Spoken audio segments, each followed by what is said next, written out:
All right, so today we're diving into something pretty fascinating. Hmm. The story of how Christianity went from Yeah. like this small movement to a global force. It's pretty incredible when you think about it. Right. And we're using Rodney Stark's The Rise of Christianity Okay. as our guide for this deep dive. Makes sense. And get this, we're going to be talking about epidemics, Oh, wow. social networks, even a bit of economics. Interesting. Yeah, it's not exactly your typical Sunday school stuff, is it? No, not at all. And you know, one thing that's always kind of blown my mind? What's that? Just how did they convert the entire Roman Empire to this new faith? Yeah, that's a good question. I mean, where do you even start with something that massive? Right. You'd think you'd need some kind of overnight miracle. Yeah, like millions of people suddenly changing their beliefs. Exactly. But Mhm. Stark, Yeah, he kind of just throws that idea out the window. really? Yeah, he did all this number crunching and found out that Yeah. you wouldn't need those crazy mass Yeah. conversions. So like a gradual thing. Yeah, he said all it would take is a steady growth rate Okay. of like 40% each decade. Huh, that's interesting. 40% per decade. And that's it. Wow, so it's more about that consistent growth. Exactly. Like each new believer Yeah. brings in more people. Like a snowball effect. Yeah, exactly. Yeah. So let's talk about that network effect for a minute. Okay, yeah. How important were those personal connections back then? Like in convincing people to convert? Well, Stark basically says those personal ties were everything. Really? People are way more likely to, like, change their minds Right. if the people they trust already believe it. It's not just about the idea itself then. No, it's about aligning your beliefs with, like, your community. Makes sense when you think about how much our own circles influence us. Oh, absolutely. I mean, today. Yeah, totally. And there's this research that backs that up. Oh, yeah. That study on, Mormon missionaries. yes, the Uh, Mormon missionaries. When they cold called people, they only got like How many? one conversion per 1,000 calls. Wow, that's rough. Right. But when they were introduced to someone Yeah. by a friend or a family member, you know, someone who was already Mormon, What happened then? their success rate shot up to 50%. 50. 50%. It's insane. Wow. Talk about the power of social connections. Right. Yeah, it's really amazing. But here's something that really surprised me. What's that? This idea that early Christianity wasn't just a movement of, like, the poor and oppressed, you know? Right. You'd think it appealed to those who are struggling. Yeah, exactly. Uh-huh. But Stark actually says Uh-huh. that early Christians were more likely to be, Wait, really? yeah, of higher social standing. That's interesting. He uses evidence from inscriptions and writings from that time to suggest that Yeah. Christianity was pretty popular with the, The privileged classes. yeah, like the upper class folks. But hold on, wouldn't the educated elite be the first to dismiss a new religion? You'd think so, right? Yeah. But think about it this way. Okay. The more educated you are, Yeah. the more likely you are to question things. Ah, that's true. Like, the more you learn, Yeah. the more you realize that maybe the old ways Hmm. aren't all they're cracked up to be. So they're more open to new ideas. Exactly. Interesting. So in a way, their education made them more, Receptive. yeah, more receptive to something new. I guess so. And there's data from modern religious movements that supports this. Really? Yeah, when you look at groups that people often call cults, Right, right. they actually have a higher average education level Oh, wow. compared to, like, mainstream religions. So even today, education plays a role in people turning to new faiths. It seems that way. Yeah. Now, let's switch gears for a bit and talk about something a little more, Intense. yeah, the epidemics that ravaged the Roman Empire. Right. Those were devastating. It's hard to imagine how terrifying that must have been. Yeah, widespread suffering and loss. And Stark quotes people like Cyprian and Dionysius, Mm-hmm. who talk about how Christians, Yeah. Yeah. they really stepped up during those times. Like their charity became a lifeline. Yeah, they provided practical help Okay. and a sense of hope when things were really bleak. It's interesting how they saw the epidemics as like a test of faith. Right. It was a chance to show their compassion and live out their beliefs. And all this was happening Yeah. at a time when there was no modern medicine. I can't even imagine facing a deadly epidemic like that. It must have been terrifying. Absolutely. People were desperate for any kind of comfort. And that's where Christian communities really stood out. Yeah, their commitment to each other, right? Yeah. Their selflessness must have seemed like a miracle. It makes you think about how we respond to similar challenges today. Oh, totally. Like the COVID-19 pandemic. Right. all the different reactions we saw. It's fascinating. But we'll get to that later. I want to talk about something else right now. Okay, what's that? The role of women in early Christianity. Ah, yes. That's a really interesting aspect. There were some surprising dynamics there. Like what? Well, for one, there was a big difference in the sex ratios. Sex ratios, what do you mean? In Roman society, Uh-huh. there were actually more men than women Oh, wow. because of practices like female infanticide and abortion. I see. But in Christian communities, Yeah. it was the opposite. You're kidding. More women than men. Yeah, more women. Wow, why was that? Well, for one, Christianity prohibited those practices. Right. But it also shows that women had a higher status in these communities. Oh, okay. So more women equals higher status. It seems that way. They had more respect and agency. Really? There's even evidence of women taking on leadership roles. Interesting. And what about family structure? It was probably more egalitarian compared to Roman culture. Wow, that's a big difference. Huge. I mean, Roman law back then allowed girls to be married off at 12. 12? That's so young. I know, but data shows Christian women were less likely to be married that young. They had more control over their lives then. It seems that way. There's even a story about Bishop Callistus Okay. trying to solve this problem. What problem? Highborn Christian women were having trouble finding suitable Christian husbands. Oh, I see. So he allowed a form of concubinage.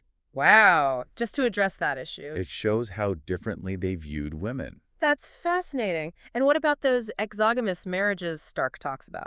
Yes. That's when Christian women married pagan men. Right. And that happened a lot, didn't it? It did, and it played a key role in spreading Christianity. It's like a ripple effect. Exactly. Now get this. What? Stark has this idea that early Christianity was like a religious firm A religious firm? What do you mean? with its own product line. Okay, now I'm really intrigued. He's saying people weren't just blindly following this new faith. Right. They were making rational decisions based on the costs and benefits. Like any other choice. Yeah, so what were the downsides of being a Christian back then? Well, it definitely wasn't easy. Yeah, I imagine there were some big risks. Oh, absolutely. Social stigmas, sacrifices, even the threat of persecution. So Christian membership was actually pretty costly.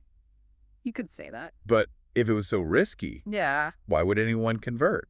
Good question. The benefits had to be pretty powerful. Like what? Well, early Christianity offered a strong sense of belonging, Okay. a supportive community, and of course, the promise of eternal life. That's a big one. Right. These were really compelling motivators. Especially in a world filled with so much suffering. Absolutely. And that brings us to religious compensator. Yes. The substitutes for rewards people can't always find. So religion, especially one like early Christianity, is Yeah. a way to get those deeper needs met. Exactly. It required sacrifice, Yeah. but it also promised something truly extraordinary. But what about martyrdom? How could dying for your beliefs be seen as rational? That's a great question, and it's one we'll explore in more detail later. Okay. But think about the social dynamics back then. Okay. Martyrs were revered, their stories were celebrated, they were guaranteed eternal rewards. So the social context actually made martyrdom a good deal. It's a tough concept to grasp, but it's crucial to understanding their choices. All right, I'm definitely hooked. Can't wait to hear more. Well, next time we'll dive into the story of Ignatius of Antioch, Okay. whose journey to martyrdom really showcases the power of faith. Sounds fascinating. Looking forward to it. Me too. We'll see you next time. See you then. So we've talked about like the people who are really driving this whole rise of Christianity, right? The converts, the women, even the martyrs. Right. But what about the places where all this was happening? Oh, good point. What was life actually like back then? Yeah, the urban landscape of the Roman Empire, Uh-huh. that's a key part of this story. And Stark doesn't really sugarcoat it. No, he's done it. He paints a pretty grim picture of those Roman cities. Overcrowded, filthy, disease-ridden, Yeah, sounds lovely, doesn't it? and, constant threats of crime and disaster. So not quite the togas and marble statues we usually imagine. No, not exactly. And Stark really dives into the specifics. Like, Yeah. he uses sources that most people wouldn't even think of. Like what? Records of sanitation systems, first-hand accounts of daily life. Wow, he really went deep. He did, and he focuses on Antioch as a case study, Okay. which was this bustling, diverse And I city, heard that, yeah. but also incredibly vulnerable. To what? Earthquakes, fires, riots. Sounds like a recipe for disaster. It kind of was. And remember, this was before modern medicine. Right. So even a small injury Yeah. could be fatal. That's scary. It really was. Life expectancy was super low. Wow, even if you weren't, like, murdered or something. Yeah, people were constantly exposed to disease. I see. Lived with chronic health problems. So on top of everything else, early Christians were dealing with the threat of death just from daily life. Pretty much, yeah. That's heavy.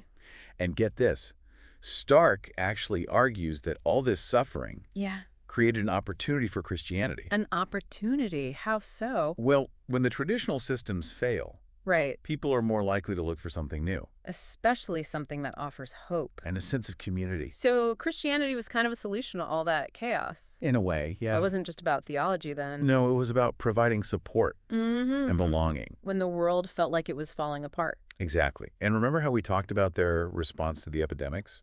Yeah, they didn't just pray. Right.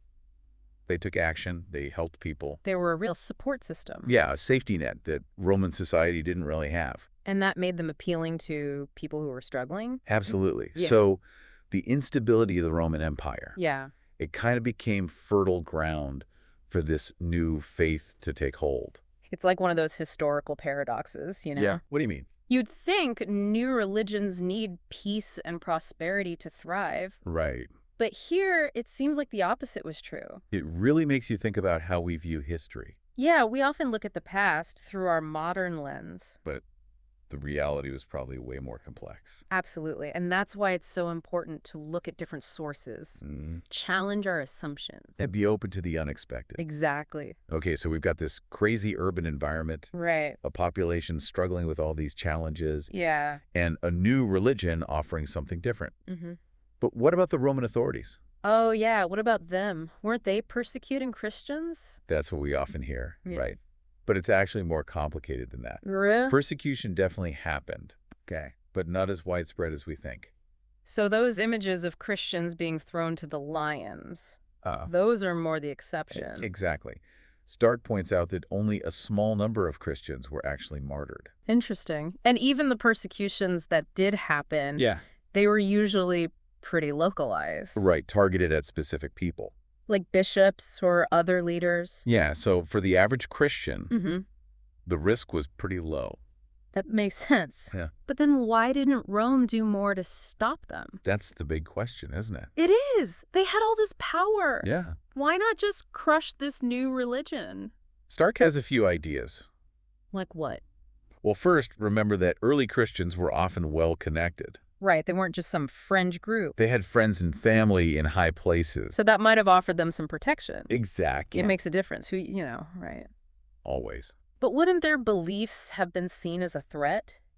You'd think so, yeah. I mean, they worshipped a different god. Right, but remember, Yeah.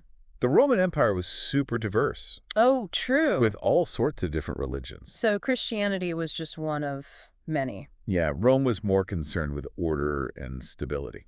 Not so much with religious conformity. As long as you weren't causing trouble, Yeah. you could pretty much worship whatever you wanted. That's interesting. But Stark also talks about organization Uh-huh. as a key factor in Christianity's success. He does. He uses this concept of a What is it? religious economy, Religious economy. where different groups are competing for followers. It's like a marketplace of faith. Exactly. And Stark says the early church was really good at marketing themselves. Not through miracles or anything like that. No, through their social networks Okay. and the commitment of their members. So it's back to that network-driven growth again. It all ties together, right? It does. And remember how we talked about how Christians lived out their faith? Yeah, through their actions, their charity, It made them living examples of what they believed.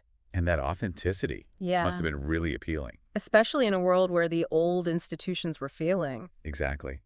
It's amazing how all these factors came together. Yeah. The city life, the religious marketplace, the organization of the church. It all created this perfect environment for Christianity to explode. It really is a fascinating story. Big surprises. We've definitely uncovered some surprises, We have. but we're not done yet. Oh, there's more.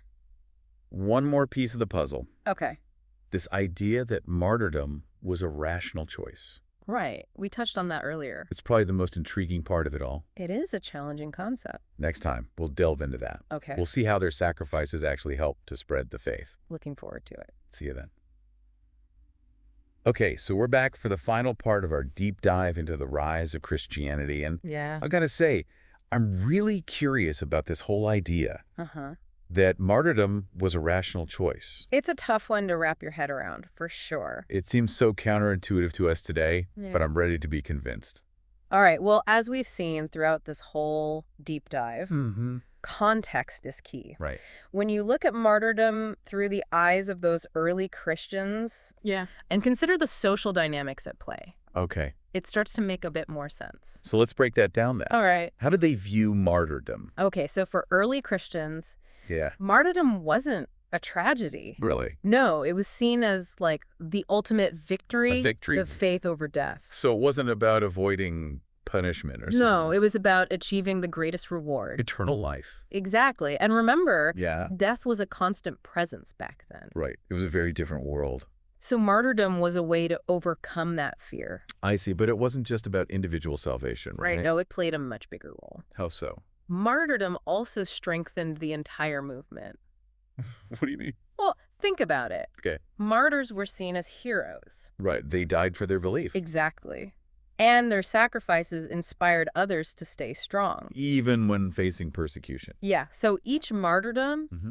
it actually made the community more resilient. Wow. That's pretty powerful. It is, isn't it? It's this amazing example of how individual sacrifice can have such a huge impact It brings people together. and motivates them to fight for what they believe in. Now, you mentioned earlier that Stark calls martyrdom a good deal. I did. What does he mean by that? Well, one big factor was the support system Okay. surrounding those who were facing martyrdom. They weren't just abandoned. No, not at all. They were treated like heroes. They were celebrated. Celebrated, admired, showered with love and encouragement. Like in that story of Ignatius of Antioch. Yes, Ignatius is a perfect example. He had all those Christians visiting him on his way to Rome. Imagine that, crowds of people Right. showing their support and admiration. It must have been incredibly powerful. It must have solidified his resolve. And probably inspired others, too. Absolutely. So all that public support, Yeah. it created this powerful incentive. For martyrdom. Yeah, it wasn't just about dying for a belief. It was about dying as a hero. Exactly. Yeah. And it didn't end there. What do you mean? The veneration continued even after death. Like they became saints? Basically, their tombs became pilgrimage sites. Wow. Their relics were treasured. So their sacrifice had this lasting impact. It transcended death, inspiring future generations. It's amazing how it all ties together. It is, but Stark also says that even without martyrdom, Uh-huh. early Christianity offered a pretty good deal. Really? Why? Remember all those social benefits we talked about? The support system, the community. Exactly. They took care of their own, provided food, shelter. Like a social safety net.